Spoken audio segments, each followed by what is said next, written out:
Hey everybody, welcome back to RotoCurve.com. I'm Josh Collacchi here to discuss FanDuel's Week 9 tournament picks. Now, what we mean by tournament picks, of course, is GPPs. These are guaranteed prize pools. These are the massive tournaments like the Millionaire Makers, like the big $1 million contest, the $25 entry, $2 entry, the ones with the big entries and a small percentage cash. But if you do cash, you're looking at a chance to win big money. Let's get right into these tournament picks for this week. At quarterback, there are two guys I'm looking at. The first one being Eli Manning at New York Giants quarterback at 7,800 against the Tampa Bay Buccaneers.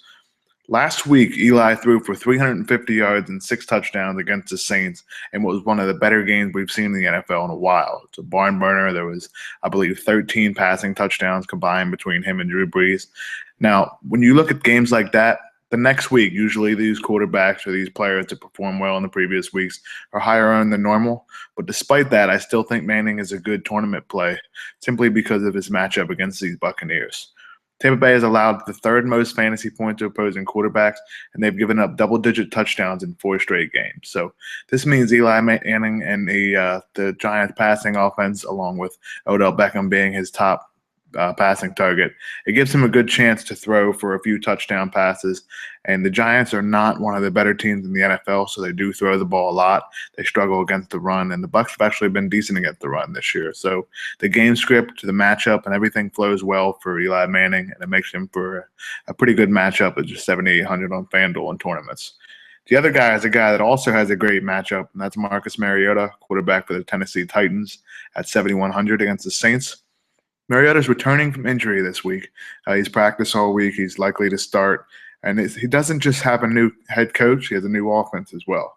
Now, Mike Mularkey, who is the interim head coach for the Tennessee Titans, is implementing a little bit of a newer system. He said he's going to be running the ball a little bit more often, which we'll get into it a little later. But Mariota can run the ball, and that makes him a tournament option as well because although he can throw the ball as well, we've seen before he got hurt, he has the ability to run the ball, and that's just a different way to score fantasy points.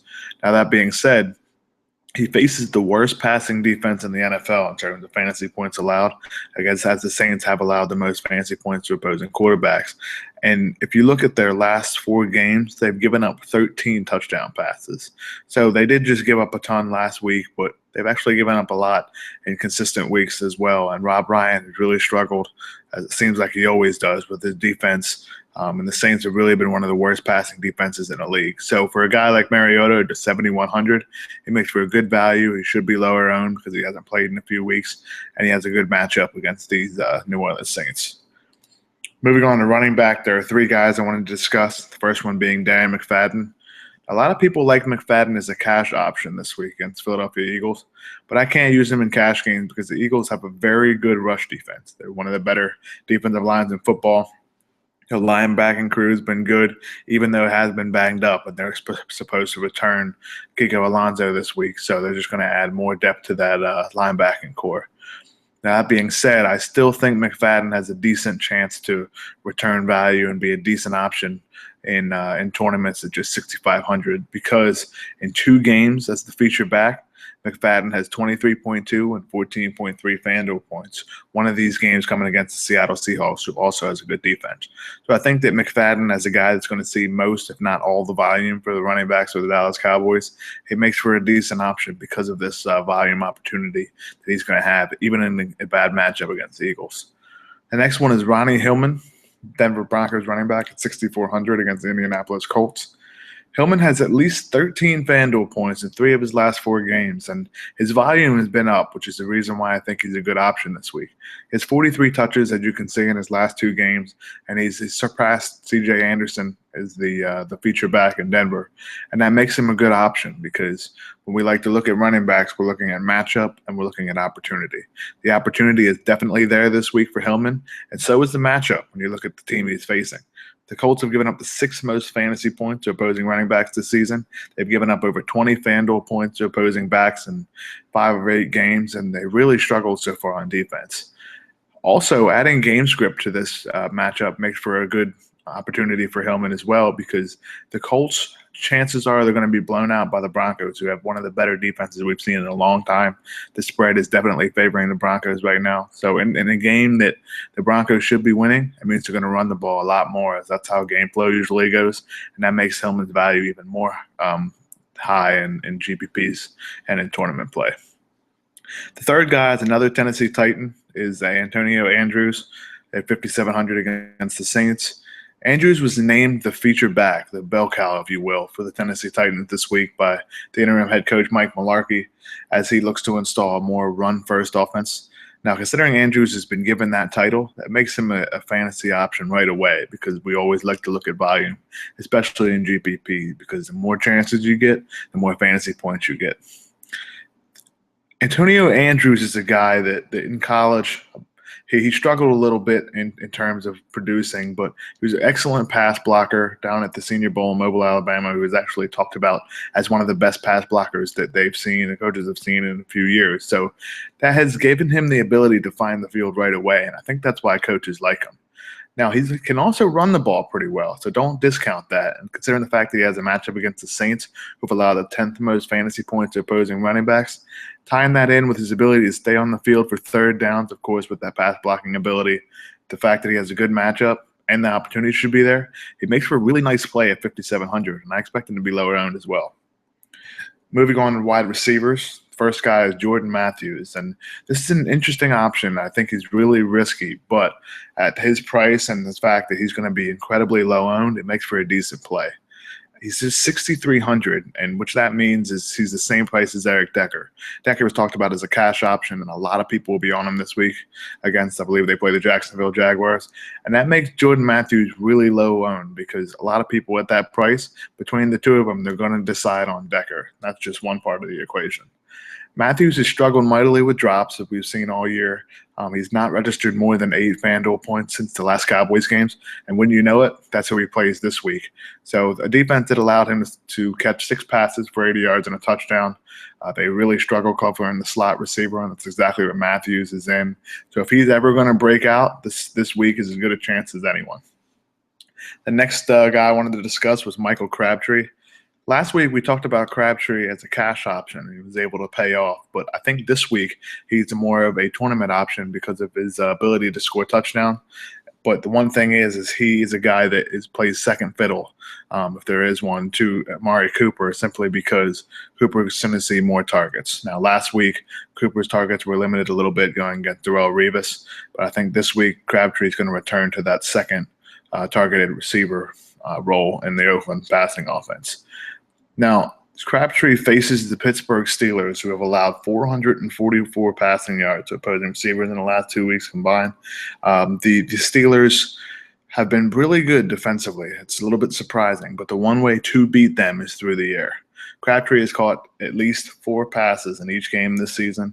He's caught a touchdown in these the last 2 games. And considering he seems to have found his home in Oakland, he's been playing very well there, I think at 5,800 he makes for a solid GPP play as he looks to score a touchdown for the 3rd game in a row.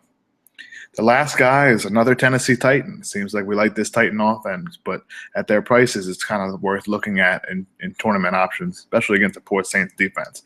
That guy is rookie Doyle Green Beckham from Missouri, Tennessee Titans receiver, 4,900. His nickname is DGB, and he's a touchdown waiting to happen. If you watched him play at Missouri, the guy's 6'5", he played at over 235 pounds, has excellent ball skills, can go up and get it. He's fast. He's an excellent red zone target, but he has not played many snaps. Now, under new coach Mike Mularkey, he's expected to play a lot more snaps, and that gives him the opportunity to score a touchdown. At just 4,900, that's all we're looking for. He faces the Saints secondary, which we've talked about before. They've allowed 6 touchdown passes through the air last week. 5 of those touchdowns went to wide receivers. And the week before, I believe they gave up 3 touchdown passes to receivers. So they're really susceptible to the touchdown to wide receivers, especially the big ones like Dorial Green Beckham. So I expect him to have a chance to score a touchdown or maybe 2. And at that price and his own percentage, if he's able to do that, it's going to propel you well up into the leaderboards at that price. Moving on to the last position here, and that's certainly not the least position, and that's tight ends. I like Austin Seferian-Jenkins. It seems like we talk about him every week because we're not exactly sure when he's going to come back, but I think this is the week he's going to return. He has been practicing all week, and there isn't a better week for him to come back than against the New York Giants, who are actually the worst team in the NFL in defending the tight ends. A lot of people like to discuss the Oakland Raiders, but the Giants have actually allowed the most FanDuel points per game to opposing tight ends this season. Tight ends have a floor of 6 FanDuel points per game against the Giants. Every game they've allowed at least that, and that's actually a really high floor considering the fact that tight ends are one of the least used options in football right now. And ASJ, Austin Seferian-Jenkins, is the top target in that Tampa offense. You saw that before he got hurt. He caught 2 touchdowns in a game for over 130 yards. And considering that Vincent Jackson is out, it's going to give him more targets if he does play. So he makes for an excellent play at just 5,200. The next guy and the last guy I want to discuss this week in tournament options is Vernon Davis. He was recently acquired by John Elway to the Denver Broncos for, I believe, a swap of 6th-round picks and a 7th-round pick for the San Francisco 49ers. Now, Vernon Davis has never had a quarterback like Peyton Manning in his career. He's had Alex Smith. He's had Colin Kaepernick, two of the quarterbacks that actually have some decent physical talent, but they really have struggled in accuracy and throwing the ball down the field. Now, the one thing that Peyton Manning has been good at his entire career, but his arm strength is diminished. We did see him throw the ball down the field a little bit last week. But considering the fact that Vernon Davis has never had a better quarterback, I think this is the perfect option for him to reach towards the end of his prime, and it makes him a solid target going forward. As for this week in daily fantasy, I think he makes for an excellent option because he's going to be really low owned. A lot of other sites don't have him this week in their pool because he was still on the 49ers when the prices were released. But on FanDuel, he's listed with the Denver Broncos. That means he's going to be having a chance to score some fantasy points for you in your lineups if you choose to select him. He faces the Indianapolis Colts, who have given up a touchdown in 3 straight games to opposing tight ends. And if you look at Vernon Davis and what his ability has been in his career, if he gets targets, he scores touchdowns. He scored 13 touchdowns in a game, or 13 touchdowns in a season, rather, I believe last year or the year before. So he has that ability. And with Peyton Manning, anything is possible at this point because he throws the ball a ton. And I really expect the Indianapolis Colts to go down early. So if Vernon Davis is able to get one of those touchdowns that puts the Colts down early, that makes for an excellent play. And at just 4,900, that's all you can ask for a tight end.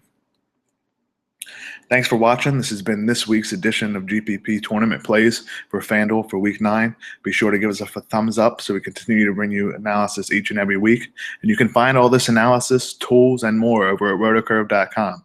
Everything's free. I know it's hard to believe, but everything over there is free. So be sure to go over there, sign up if you haven't made an account yet, get access to free rolls. You can get access to curve points, which are things that you just get for being on the site. You can use those to trade in for money on your favorite daily fantasy site. You can use them to play on FanDuel as well. So be sure to take advantage of everything over there. It's a great site. It's a great opportunity and a community to talk about daily fantasy sports. And once again, it's all free. So let's use this information, all the rest of the information over at RotoCurve.